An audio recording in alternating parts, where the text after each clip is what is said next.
Hello, welcome to the Left Shew Politics Podcast. I am Rick Shew.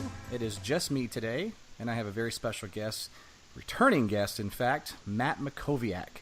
Matt is a DC-based political and communications consultant and president of the Potomac Strategy Group. He appears regularly on MSNBC, Fox News, CNN, CNBC, CBC TV, and the BBC. Matt currently serves as the Travis County GOP chairman, which is in and around the Austin, Texas area. And now he hosts his own podcast, which is fantastic, by the way, Mac on Politics, which can be found on iTunes, Google Play, Stitcher, and on the web at macpolitics.com. Matt, how are you, sir? I'm doing great. And by the way, I just want to give you a birthday shout out. Today is your birthday, correct? Thanks, man. Yeah, man. It is. Thank you. Appreciate it. 38. 38. So today's my wife's birthday, and she's 38. So yes, great. Happy birthday to her. Good company. All right, so Matt, I appreciate you coming back on. And one of the reasons I wanted to talk to you is because now we're 9 months into the Trump presidency. And as a lifelong Republican, you were one of the, I don't want to call you a never Trumper because you never said anything like that, but you certainly weren't supporting him in the primary, and or for that matter in the general election. You threw your support behind Evan McMullin out of Utah. Is that correct? It is, yeah. Okay. So let me just ask you this. Now there's an actual presidency to reflect upon, what are your general thoughts so far? Has his actions as president pleasantly surprised you, or has it solidified your initial position of being a little wary about supporting him? Well, I didn't have this chairmanship through the local county Republican Party last November, and so I was more of a free agent then. I think there's good and bad. I think that he has learned a lot about the government, about policy, about the office of the presidency, about Capitol Hill, about the limitations that exist in our constitutional system on the executive branch. I think the job is a lot harder than he thought it was going to be. I think the job has less power than he thought it did. I think Democrats have opposed him more ferociously than he expected. I think he thought the media would treat him unfairly, but I think he feels like it's been far worse than he expected. That said, I don't look at his presidency and think it's been all bad. I mean, I think if you look at the things he promised, that he would do as a candidate, I think within, the limitations of what he can do through the executive branch, he's done a good number of them so far. Pulling out of TPP, pulling out of Paris, being more restrictionist on immigration, seeing a reduction in the number of border crossings. So there's a lot of areas I think that he's acted. He has a conservative cabinet. He put a conservative on the Supreme Court. He's had other conservative judicial nominations. So there's a lot there that I think you can look at if you were a Trump supporter and you voted for him, and you could say, look, he did what he promised to do. But I think if you step back for a second, Rick, I think it's fair to say we independently evaluate presidents and whether they are a success based on three objective ways of evaluating them, right? I think number one is, did you have major bipartisan legislative accomplishments during your presidency? Number two is, did you get reelected? Because reelection shows that you had popular support for your agenda. And then number three is that were you succeeded by a member of your own party? And if you look back to history, there actually are a pretty limited number of presidents that have met all three of those criteria. I mean, I think you could make a case that George W. Bush had two of those criteria, being reelected and having major bipartisan legislative accomplishments. And you could make an argument Obama only had one of them, being reelected. Neither of them were succeeded. But we're obviously only 9 months into the Trump presidency. Look, it's been more turbulent than any presidency in the modern era. He didn't have a honeymoon period. He made some early mistakes. He's had a lot of upheaval inside his White House, inside the West Wing. And obviously, the Republican-controlled Congress has had enormous difficulty doing almost anything of consequence. And so you got to mix all that together. And, where does that leave us? The simple fact is that his base remains with him. He's in the mid to high 30s in terms of job approval. I don't think that he is in a position where we can say with certainty he's going to lose the House next year or he cannot be reelected. But he's in a weaker position now than he probably wanted to be, and that increases the need and the urgency for them to finish this year very, very strong with 3.5 or 4 months left. I agree. In fact, I tell my fellow liberal friends all the time, and I had this conversation on a Left Shoe podcast just last week. I said, look, we may go into 2020 with him at 33% approval, no real true major legislation to show for anything, and he still may get reelected. And that's a true reality, and I think a lot of people need to wake up to that. If they want to stop him, so to speak, they need to get behind candidates that actually have a message. And good luck finding a Democrat that can do that successfully right now. A quick question on legislation. Matt, are you surprised at this juncture with controlling all three branches of government that there is no major legislation to show for, particularly Obamacare? Yeah, I am surprised, and it's honestly, it is a pretty disappointing thing. I mean, it's at times I even get kind of depressed about it because if you look at it from the Republican perspective, Republicans have been spending enormous time and effort really over a 7-year period to get to the place that we got to on January 20th, 2017. You know, I worked on Capitol Hill at the low point in, one of the low points in November of 2006 when Pelosi and Daschle took over in the House and the Senate on the Democratic side, when a number of our members got beat very badly, when Bush 43 was very unpopular, the Iraq War was unpopular, you had the Mark Foley Page scandal.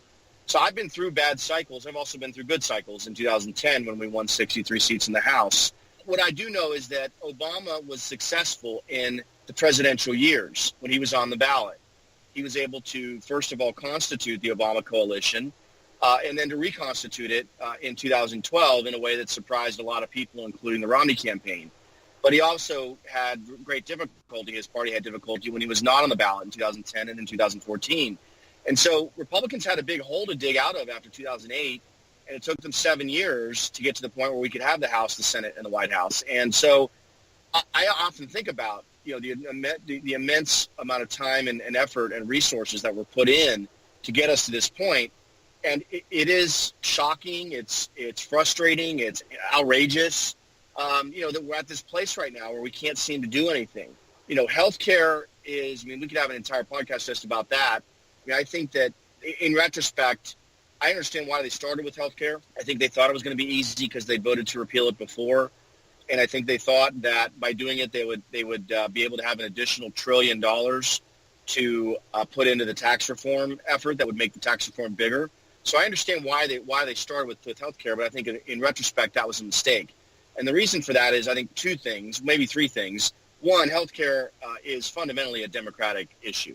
It's not a fundamentally Republican issue. Right. And so you're playing on Democratic turf to begin with, number one. Number two, Obamacare was set up in such a way that it would benefit a certain number of people. You can debate the number 6, 8, 10, 12 million people. And obviously, almost anything you do is going to disadvantage those people that benefited from the system that Obama created. It is, emotionally, it's a very emotional issue. And so to disadvantage people that have been getting a benefit from this new system, that was always going to be politically difficult. And then, the third thing, as it relates to Obamacare, is that the system itself was set up so that it would be very difficult to take it away from anyone. And Republicans never had consensus on what the replacement vehicle was going to be. It's not accurate to say Republicans didn't have a replacement plan. There were 4 or 5 credible plans kicking around. Many of our doctors in Congress, John Barrasso, a senator from Wyoming, Michael Burgess, a Republican from the Dallas area in the House, Tom Price, who's now our HHS secretary, used to be a congressman from Atlanta, all had their own plans. What is fair to say is Republicans never did the hard work of building consensus behind, one plan on health care. And so that was the hard part. The repeal part was not necessarily the hard part. They'd already taken those votes. They'd already been clear on where they were. The hard part was there was no consensus on what bill they were going to get behind as the replacement. And, of course, as they went through the CBO scoring process, these bills they were putting forward, because they did not have an individual mandate requirement, scored very poorly. So that's probably more detail than you want to get into. But in retrospect, it was a mistake, I think, starting with Obamacare. Now, we didn't know that at the time, but I think that's clear. If they'd started with tax reform, that's a more unifying issue. It's an issue the president understands. His cabinet is a very strong cabinet on economic issues. They could have gotten an early victory, started to see the economy grow by making it retroactive, and built with that momentum going forward. And then maybe then you get to a point where you could have done health care. But you obviously can't change the history. What matters now is how do they finish this year? If they finish this year with no major legislative accomplishments, we could have a pretty ugly midterm next year. Republican voters could be turned off.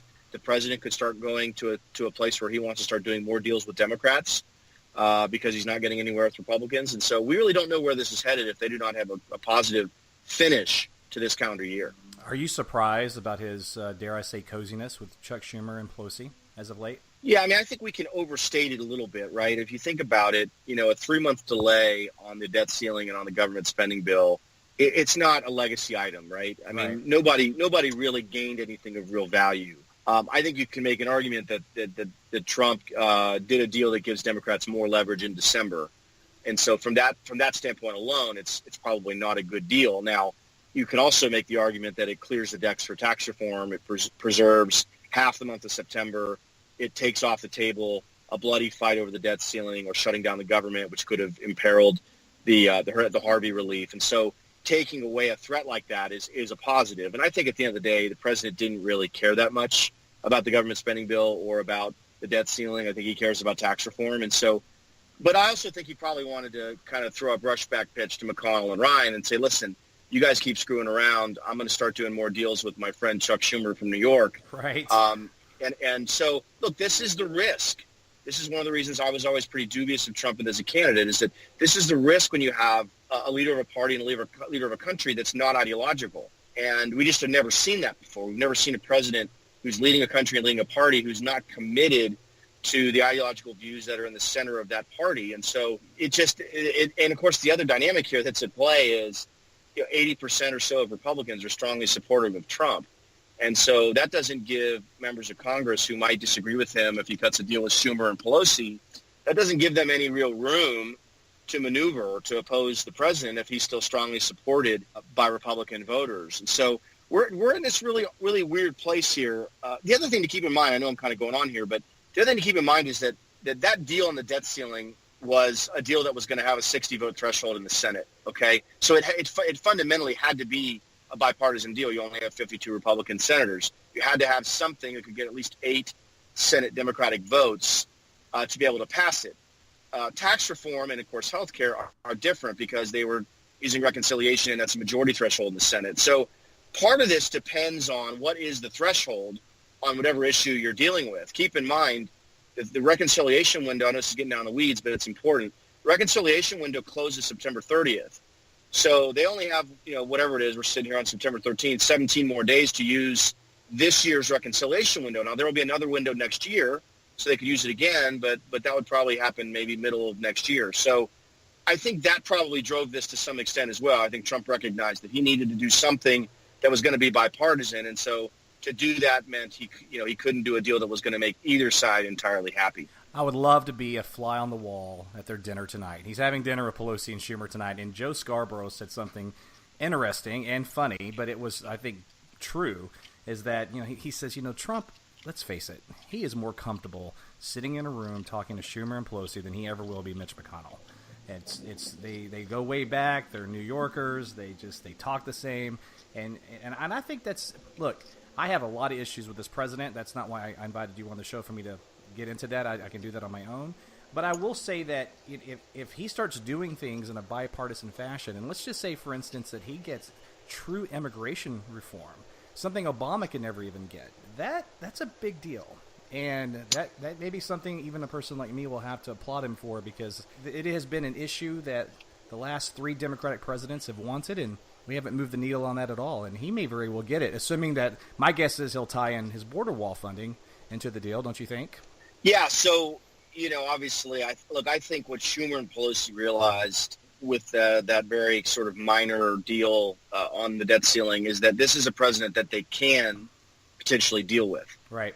And that, honestly, they don't even really need to negotiate with McConnell and Ryan anymore. And, of course, that weakens the hand McConnell and Ryan have. The issue here is, will Republicans stick with Trump if he cuts deals they don't like? It's one thing if it's a 3-month delay on the debt ceiling. It's another if they do an immigration deal that can be credibly described as amnesty, because that's something that generally has not been something Republicans have been willing to do. But your point is well taken. I mean, he has enough credibility as a hardliner on immigration that he's probably the only type of president that probably could get that done, right?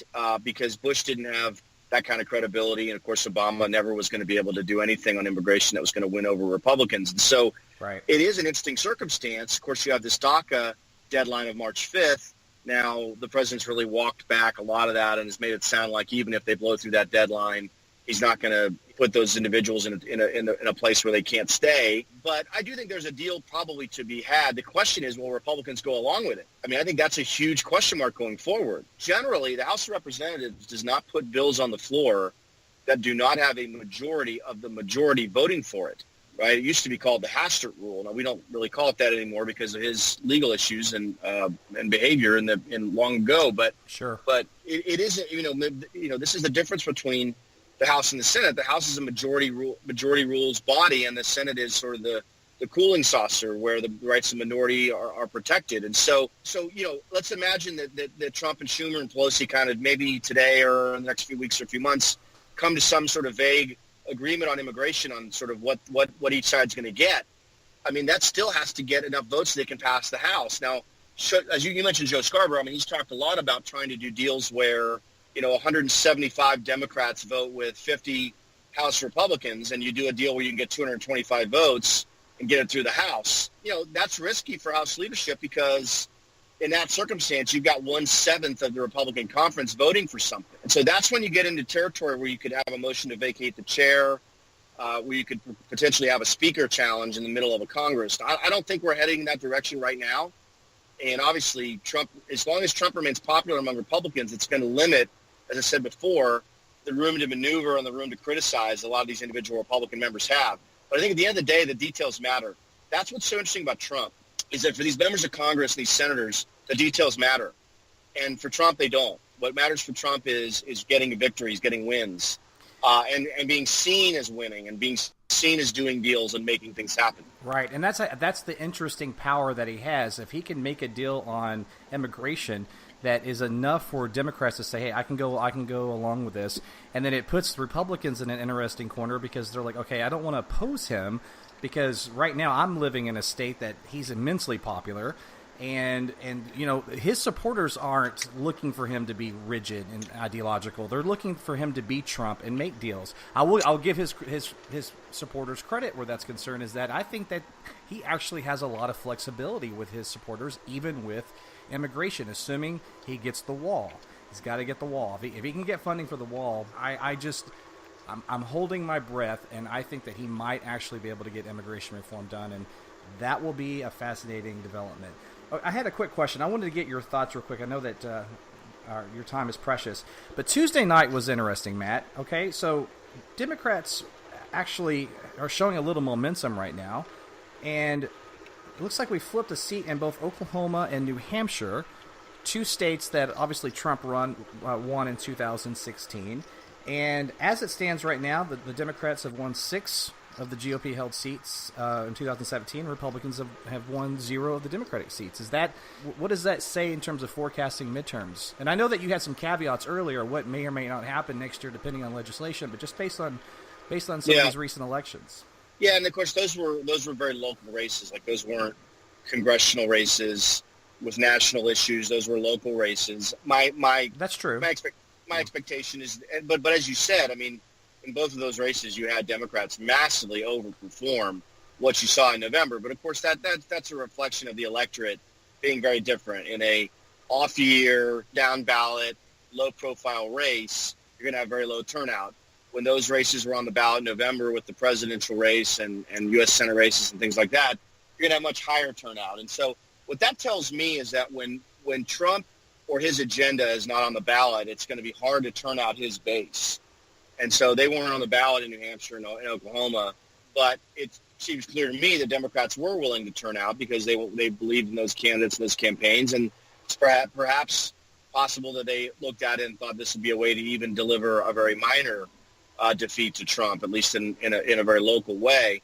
Look, the midterms are dicey right now. The Democrats, I believe the number is 24 seats they have to flip to take control of the House back. I saw someone put it down as 17 today, so it's possible I've been citing the wrong number, but I'm pretty confident it's 24 seats.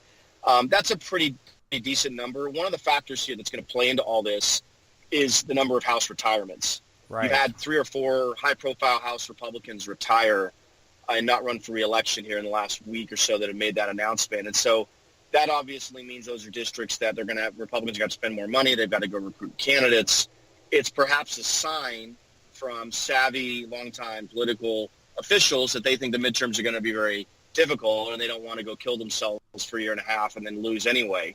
And there's, so many factors and so many unknowns right now. It's very hard to predict. I think it is a tough environment. I think Republicans will have the wind in their face based on what we know right now, based on the president's job approval ratings, based on the Republican Congress not having significant accomplishments. Democrats appear to be motivated and mobilized. But I think Democrats have challenges, too. I mean, they don't have much of a message right now. They're being divided, I think, on single payer, and they're being divided by Bernie's agenda. And they are, for a while they tried to talk a lot about Russia. But I think they saw in some of the special elections earlier in the year for Congress that wasn't cutting. It wasn't making a difference. And I think that they've come to the realization that they're going to keep talking about Russia, but they're not going to run on it because it's not an issue that really directly affects the average person. So, look, the midterms, this is significant, okay? Next year's an election year. It's going to be very tough to do much. You presume the Mueller investigation will come to a conclusion. We'll have to see, what that is. If Democrats take the House back in November of 2018, my expectation is they're going to move quickly to impeach Trump within the first perhaps 2 months of that new Congress. That would then go, if it were to happen that way, it would then go to the Senate, which would be a 2/3 threshold to remove him from office. It would be the trial phase. I think that's probably very unlikely, but what it would do is it would consume the second 2 years of his 4-year first term. It would probably send his numbers further south, and it would make it very hard for him to get reelected, I would expect. And, of course, it would be very difficult to do much legislatively. So the midterms are very important. I think the Trump White House, I hope they realize how important they are. And to me, as I step back and look at this, the best way for the president to be in a stronger position along with the Republicans for the midterms is to use this time wisely, to get big things done, improve the direction of the country, provide real results for the people that support him and for people across the country, and give the Republicans that are running for re-election something to run on. Right now, I don't know what they run on except, being against the Democratic agenda. Right now, it's very hard to make an affirmative case because they've been so ineffective legislatively, at least so far. Let's just assume that the Republicans hold on to the House. My prediction is they probably will. But, I would love to be pleasantly surprised. And I know you're not in the business of giving Democrats any advice or anything, so I'm not trying to put you in this position. I'm genuinely curious. So we're about a year away. I think that's about right. Yeah, so about this time next year, right, we'll be revving up for general election. It's coming. 2020 seems like a long way away, but in politics, it's not very far. And then in some ways, it's light years away. But in terms of people organizing and getting money together and making themselves a viable candidate, that's around the corner. Predictions on your end. Who do you think is going to actually run against this president? You mentioned Bernie a moment ago being a thorn in the side of the Democratic Party. I think that's going to continue. I think he's going to run again, and I think they're going to be faced with the same problems with him as they were in 2016. And whether that means he's ultimately the nominee or not, I don't know. But what are your thoughts? Do you think Bernie's going to run again? Do you think Joe Biden's going to step in? What do you think? Yeah, obviously it's very hard to forecast even from now till next November. It's even harder to look an additional election cycle, past that, right? It's really hard to say. We don't know what kind of position Trump's going to be in for re-election. I think the expectation now is Democrats think he's very beatable. And so, that is likely to attract a very large field. Right. And so that is, which is going to put a premium on candidates who can raise money, who have a base, who have a constituency in the Democratic coalition. And, my guess is there's going to be a lot of second and third tier candidates that are sort of living in a dream world, thinking that they maybe have a chance to be competitive when they really don't. To me, a first tier on the Democratic side, would obviously start with Joe Biden as a former vice president, as someone who I think would have given Trump a very tough run because he would have made it harder for Trump to run that Rust Belt strategy through Pennsylvania, Michigan, and Wisconsin. I think you have to put Elizabeth Warren in that category, given her massive online following, ability to raise money, and her sort of, cult or rock star status on the left. Bernie you have to take seriously because he overperformed in the primary. He showed that he had a real message. He raised enormous money online. He would obviously have a path, but of course, Elizabeth Warren would really cause problems for him. And so my guess is, he's probably not going to be able to run if she runs, but I think he might be wise to make a decision before she does, perhaps trying to limit her ability to make that decision or to make the decision for her. Once you get outside of those three individuals, it's not clear to me who else is a real candidate. I know that a lot of people talk about Kamala Harris, the senator from California, who's a former attorney general. I've been kind of unimpressed with her, at least in the committee hearings that I've seen where she's asked questions. I really don't understand why people are excited about her. I know some on the left have asked questions about her views on issues and whether she's liberal enough. To me, she's been in the Senate a year now. I'm not aware of her doing anything of real consequence. Now, California's a huge base, obviously, and she could probably raise considerable money. But I think she's probably overinflated in terms of her potential, but who knows? Al Franken, I have trouble taking him all that seriously, but who knows? He does have a book out that I guess has sold some decent numbers of copies. I just think it's really hard to know. Cory Booker, senator from New Jersey, kind of a next generation type of politician, very social media is very savvy. I don't know. I mean, and has shown really wonderful bipartisan stripes working with people like Rand Paul on criminal justice reform. So there's he has. So, and there's probably 10 or so other legitimate names that are out there that are kicking around. And of course the other thing to watch here, right, is does someone try to pull a Trump, right, sort of as a non-traditional candidate, a Mark Cuban, a Mark Zuckerberg, someone like that. I think a lot of people probably think Trump did it, I can do it. And I think that's pretty unwise and pretty ridiculous. I think the Trump victory was a 1 in 1,000 scenario. He deserves tremendous credit for staying in the race, for staying committed to it, for working as hard as he did, for finding a very narrow path. He created a number of problems for himself, but he stuck with it and he overcame them and he narrowly won. I'm not convinced that a Mark Cuban or a Mark Zuckerberg has the right mix of skills or capabilities to be able to pull together the kind of coalition that Trump was able to pull together. So I agree. 2020 is a huge question mark, and really most of the people I mentioned are pretty unproven. I mean, Elizabeth Warren has been a senator. Senators generally don't make great presidential candidates. They have a lot of votes. Because of the way the Senate works, you sometimes have to vote on different sides of the same issue over a period of time. You don't have a lot of executive experience if you've just been in the Senate. It's a very difficult place to run from. And, of course, you have votes throughout the year. You're still a senator, so you get this, you get hit for not doing your day job. And so, could you look at some governors? There's a, creative governor in Colorado named John Hickenlooper who I don't think has much charisma or much dynamism, but has a pretty interesting record. And is a pretty, I think, moderate and mainstream and perhaps even pro-business Democrat. He could be an interesting candidate. But I don't know, Rick. I mean, I'm sitting here analyzing the Democratic side. I don't spend a tremendous amount of time focusing on national Democratic politics. I think it's a huge jump ball. And my guess is you're going to have a very big field. It's going to be about who can raise money, particularly online, who has a message, who has a constituency, and who has a pathway through those early stages through Iowa, New Hampshire, South Carolina. Yeah, and it'll all depend on, in terms of Joe Biden, just how pissed off he's going to end up when this is all said and done. I'm watching him on social media right now, and that's what I feel like the catalyst. I feel like for him, he regrets not doing it. I don't think he likes this systematic undoing of Obama's legacy by Trump, and that's just my prediction as it stands right now today is Biden's going to run and likely going to be the nominee, but we'll see. There's a lot of things that have to happen for that to all those stars to line up. Okay, so Matt, the most important question of the day to wrap this up, what's your birthday plans? I literally have zero birthday plans. I have a board meeting tonight, and then I'm meeting a business development meeting with a colleague. And then I'm going to Los Angeles tomorrow morning as we sit here. The Longhorns are playing USC this weekend, so I've got a few days out there. So to some extent, my birthday plans are going out to Los Angeles and having a fun few days in the sun. And my wife will join me on Friday. So we'll hopefully have a good weekend. That sounds lovely. And are you going to be in Dallas for the game? I will. I always come in for Texas OU. Yep. Okay, maybe we can hook up for a beer at some capacity. My wife and I will be there this year. All right. Sounds good. All right, man. Anything you want to plug before you get out of here? Well, you were kind of mentioning the podcast, and so in December of last year, I did launch a politics podcast called Mac on Politics.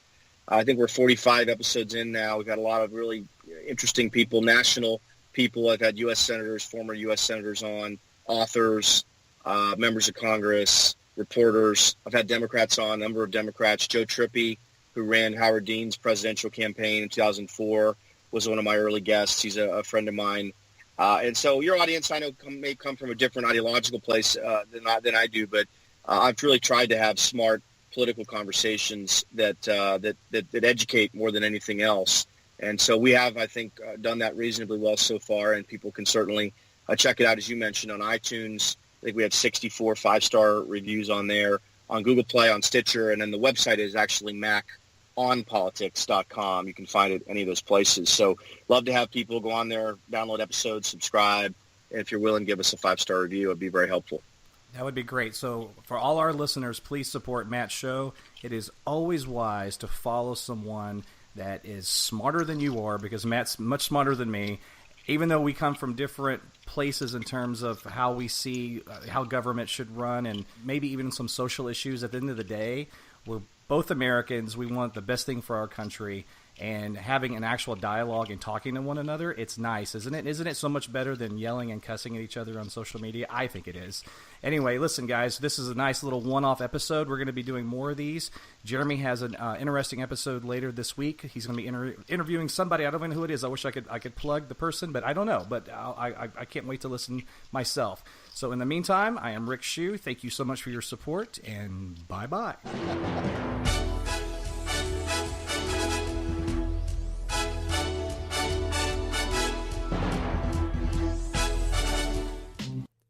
Thanks for listening to this episode of our Left Shoe Politics podcast. You can find us on Twitter at Left Shoe Politics. Follow the Facebook page at facebook.com/Left Shoe Politics and the LSP website, leftshoepolitics.com. Search for our channel on YouTube, Stitcher, and Google Play.